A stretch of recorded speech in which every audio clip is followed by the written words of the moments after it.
Greetings from all of us here at Grace Evangelistic Ministries. We want to bring you a word of encouragement in a time such as this. Do you have any complaint? I know you do. What might that complaint be?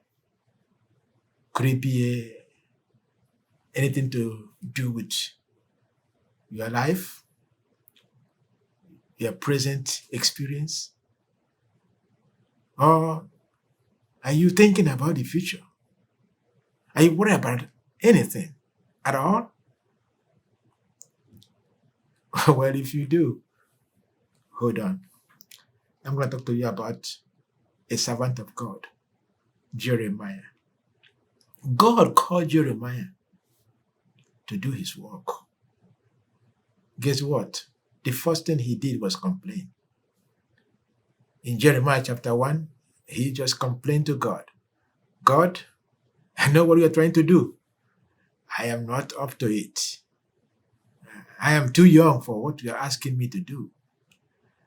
And on and on and on, he gave me a list of why he couldn't do what God told him to do. God didn't waste time and slammed it on him. Jeremiah in chapter 1 verse 5.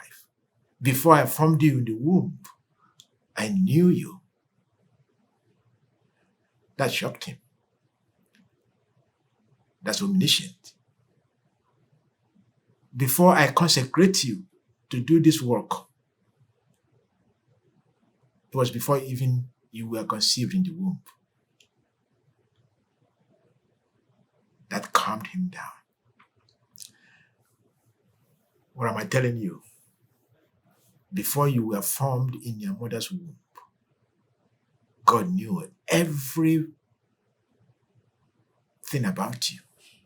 There is no accident. In God's program, God knows what he's doing. God doesn't wake up every day and try to figure out how the day will go. He doesn't wait until the angels gather some information about you so they can have a plan and figure out how they will run your life for the day or for tomorrow or for 1 year from now. No. Before you were formed in the womb, he got it all planned out. And if you are still scratching your head, David understood that concept very well. So one thing that gives us peace as believers in the Lord Jesus Christ is to understand God and his work. When you understand God and his work and his plan and his program, it gives you peace. David did. No wonder why he was called a man after God's own heart. He knew God's way as God revealed it to him. When he wrote in his struggles, he wrote Psalm 139. And there he underscored the omniscience of God. He said, before there was a word in my mouth, he already know it. Before even I leave to my house, you know my going out, you know my coming in. God knows. But hold it. In Psalm 139, he nailed it. I'm going to take you to that passage. Psalm 139 in verse 16. He said, thy eyes beheld my unformed substance.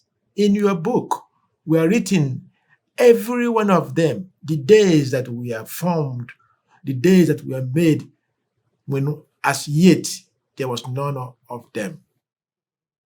That means even before he was born, like Jeremiah, God put a little book with your name on it. That book contains everything that God has planned out for you. Do you know the good news? Like Jeremiah later said in Jeremiah 29:11, God spoke through him, I know the plan that I have for you, not a plan for the calamity. It's not a plan that includes disaster, but a plan for future and hope. Remember, he knows. You got a headache, he knows. Somebody's trying to undercut you, he knows. Somebody's trying to dupe you, he knows. No matter what you're going through, he knows. In the end, He will bring the perfect result, which he has. See, the good news is that at the end of that small book is a hope and a future. In between, headaches, disappointments, that's part of his program. As a believer, just know that God has not left you behind. You are still intact in his program, and he's working out his perfect plan to bring out the perfect result for your life, so that in the end, you will bring honor and glory to his holy name. And so, whatever the devil throws at you, remember who is holding it? God. And he is there to shelter you, to bring about perfect result. Hang on. Keep studying, keep praying, keep trusting him until next time. May God richly bless you, my beloved.